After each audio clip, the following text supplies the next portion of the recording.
thought my fourth-floor apartment was a peaceful place.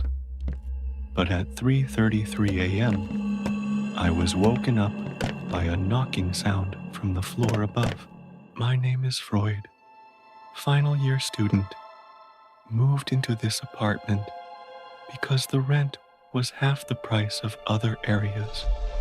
The place is a bit old, but I figured I just needed a quiet place to work on my thesis. The first night here was pretty quiet. At least that's what I thought. As I was about to fall asleep, I heard a light tapping sound from the floor. Thinking it was because of the old wooden floor, I ignored it and tried to close my eyes and continue sleeping. But at 3:33 a.m., the tapping sound came back. As regular as a heartbeat, a feeling of unease began to creep in, keeping me awake all night. Then strange dreams appeared. I saw a couple arguing fiercely. The boyfriend beat and tied the girl up. Then he dragged her down to the floor, burying his girlfriend while she was still breathing. I woke up with a pounding heart, my whole body drenched in sweat. The next morning, I asked my neighbors about the couple in my dream. The old lady next door said that they were Lena and Caleb, who used to live in the apartment on the third floor, and that Lena had left with her boyfriend, Caleb, but I had a feeling that something was wrong. That night, I woke up with a start. This time, the knocking was right under my bed. I put my hand on the cold floor. Then I heard a groan, like someone was trapped underneath. I turned on the light, and in the corner of the floor was a faint red crack, very thin. I couldn't sleep again. I always felt like someone was waiting under the floor. I tried to pry open the crack, and below me I heard a faint "help me" in a faint voice. I went down to the third floor apartment, where Caleb used to live. The door was old, and I could easily pry it open and rush in. I pulled out the old carpet in the living room, and there was a slight dent underneath. This was also the place where I saw Caleb bury Lena in my dream. I used a crowbar to pry it open, and a foul smell came up. Then I saw a human fingernail stuck to wood and dirt. I kept prying, pulled out a clump of hair. Then a hand came out. I screamed, I shivered, remembering the old lady's words that Caleb still kept the apartment downstairs. Lena moved out during the night. I called the police immediately. They came, dug her up, and confirmed it was Lena, still tied up, her body decomposed. Caleb was wanted. I thought the nightmare was over. I moved to another apartment after that, but no, that night, I still dreamed of her every night at exactly 3:33 a.m. The knocking still sounded, only now it was right next to my bed. I never forgot that summer, the most terrifying time of my life. After my parents got divorced, I moved in with Aunt Clara, a distant relative of my family. Her house was eerily quiet, with curtains always drawn shut, whether it was day or night. That night, while I was sleeping, I heard a piano melody echoing through the silence. The haunting, sorrowful notes sounded like a choked sob in the night. When I went out to check, the sound abruptly stopped. The next morning, I asked Aunt Clara about it, but she said I had only been dreaming. But through Aunt Clara's evasive gaze, I knew she was lying. I felt that someone was inside, and I wanted to know who it was. That night, I didn't sleep, my eyes fixed on the door of my room. At exactly midnight, the piano music started again, louder than ever. I left my room and slowly approached the door across the hallway. As I drew near, the door creaked open. Bit by bit, I felt as if an invisible force was guiding my legs, pulling me into the room. It was a dark bedroom, dimly lit by the pale moonlight spilling through the window. Beside the bed stood an old, dusty piano. The most terrifying part was that the keys were moving on their own, though no one was sitting there. Suddenly, I saw a girl in a worn white dress standing near the window. Her long hair covered her face, revealing only a twisted, pale smile. Come play with me. In an instant, my whole body was yanked toward the piano. As my fingers touched the keys, fragmented memories flooded my mind. A girl in a white dress, sitting at the piano on a grand stage. She played with all her passion, her hands gliding gently over the keys. Suddenly, the ceiling light crashed down right where she sat. I screamed in fear, but no sound came out of my throat. Jack, why did you come in here? That was when I snapped back to reality. Aunt Clara stood beside me, her face pale with fear. Afterward, I tried to calm down and told her everything. Upon hearing it, Aunt Clara broke into sobs. It turned out that the room across from mine had belonged to Emily, her daughter.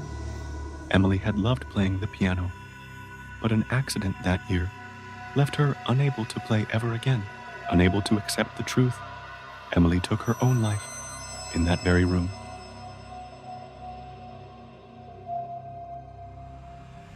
Since that night, Aunt Clara locked the room tightly and never let me enter it again. But every night, the sound of the piano still echoed, achingly beautiful and filled with sorrow. After 5 years as a delivery worker, I never thought a single order could cost me my life. That night, close to midnight, I received an order for 2 servings of chicken rice. The delivery address was a house on the outskirts of the city. Even though I had a bad feeling about it, I had not received a single order all day, so I gritted my teeth and accepted it. When I arrived, I saw an old, desolate house standing alone in the middle of the woods. A cold gust of wind blew against me, sending shivers down my spine. I knocked on the door, but no one answered, so I took out my phone and called the customer. The door is unlocked. Bring it inside. I hesitated, but pushed the door open. The musty smell immediately filled my nose, making me grimace. The air inside was cold, as if no one had lived there for a long time. I have your delivery. Is anyone here? At that moment, the sound of a knife, chopping down on wood, thick, heavy, and sharp, resounded from a room inside. I jumped, my heart pounding. Carefully, I tiptoed toward the door, and the scene before me made my stomach churn. A man was chopping a human arm. On the table, severed body parts were laid out in pieces. I screamed in terror. The thick, metallic scent of blood choked my throat, and I collapsed onto the floor. You harmed someone. I have to call the police. Stay and help me, or I'll put you on this table next. My entire body froze at his words. Fear forced me to turn back and help him pack the body parts into black bags. Each time my hands touched the cold, lifeless flesh, it felt as if thousands of insects were crawling over my skin. After we finished cleaning up, he ordered me to dispose of the black bags. Trembling, I carried them to a deserted riverside, tossing each one into the water before hurrying away. But as soon as I turned around, the man was already behind me, gripping a knife tightly, his cold eyes staring into mine. You did well, but you still have to die. I did everything you asked. Please let me go. Let you go? You've seen everything. You can't live. I promise I won't tell anyone. Just let me go. The only way to keep a secret is to take it to the grave. With that, he lunged at me. I dodged just in time. the blade grazing my arm and burning my skin. Enraged, he raised the knife again, his grip tightening as he thrust forward. On reflex, I grabbed his wrist, stopping the blade just inches from my face. His strength was terrifying. I used all my force to shove him back, making him stumble. Seizing the moment, I grabbed a rock from the ground and hurled it at his head. He cried out in pain, clutching his head as he staggered. I sprinted to my car, speeding away as I called the police. But by the time they arrived, the man had disappeared without a trace. A few days later, I returned home only to be greeted by a horrifying sight. A bloodied human arm lay in the middle of my floor. On the wall, a message was scrawled in dark red blood. You will have to disappear. Did you really think you could escape me? I spun around, locking eyes with the man. He aimed a gun at my head. Please, I'll give you anything you want. I want your life. In that instant, I grabbed his wrist, struggling to wrestle the gun upward. A gunshot rang out. The bullet struck the ceiling, sending dust falling around us. I jolted, loosening my grip, and he kicked my stomach hard, sending me crashing to the floor. I tried to push myself up, but before I could, his heavy foot slammed down onto my chest, pinning me against the cold tiles.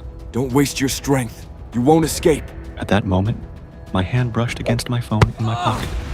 Without hesitation, I yanked it out and hurled it at his face. With every ounce of strength left in me, I scrambled up, shoving him aside as I dashed toward the door. But before I could get far, a gunshot rang out. A searing pain shot through my leg, and I collapsed onto the floor. You little rat. Let's see where you'll run now. I refused to give up. Gritting my teeth, I crawled forward. Another shot rang out, piercing my other leg.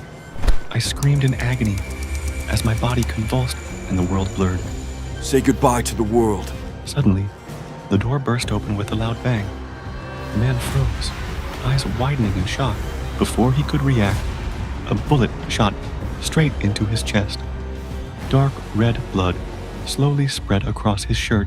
Police officers swarmed in, surrounding the house. I exhaled shakily, my body going limp as I shut my eyes in relief. It was finally over. I was rushed to the hospital, my legs soaked in blood. Though the killer was dead, the memory of that night haunted me every second of my life. The images replayed in my mind like a never-ending horror film with no escape. I once dropped something in the hospital restroom, and it was returned to me. But that became the reason I never dared to be alone in a hospital again. About 2 years ago, I was hospitalized due to migraines. That night, I woke up suddenly with the urge to use the bathroom. I got out of bed and walked straight to the restroom at the end of the hallway. While sitting there, I pulled out my phone and played with it for a while. Suddenly, I heard slow, dragging footsteps, like someone was slowly approaching. I looked down through the gap beneath the door. I saw a pair of wrinkled, skinny feet, probably belonging to an elderly person, maybe in their 60s or 70s. At first, I didn't think much of it, assuming it was another patient like me. Then I heard the sound of water dripping onto the floor. Curious, I looked down again. The feet were still standing still, but blood was dripping down, forming a dark red puddle. A sense of dread crept up inside me. I quickly pushed the door open and stepped out, but I froze. There was no one outside, only a pool of blood where the person had been standing. The restroom light began flickering, flashing on and off. Terrified, I ran straight back to my room without daring to look back. Around 2 a.m., just as I was drifting off, I heard those dragging footsteps again, like someone slowly approaching. This time, I dared to crack my eyes open, my heart pounding in my chest. An old man, around 60 or 70, was slowly walking toward me. Young man, you left this in the restroom. Take it. I followed his hand with my eyes. God, it was my phone! Before I could even thank him, he had already turned to leave. I thought to myself how lucky I was that he had picked it up for me. The next morning, I searched all around the hospital to thank that old man, but couldn't find him. Finally, I asked the nurse when she came in to check on me. "Excuse me, have you seen an elderly man, around 60 or 70, around here?" There's only the old man in the room next to yours. But he passed away last night. Hearing that, I was stunned into silence. I didn't say another word to anyone. When I opened my phone, I discovered a strange photo taken during the night. It was a picture of me sleeping, with the old man standing beside my bed.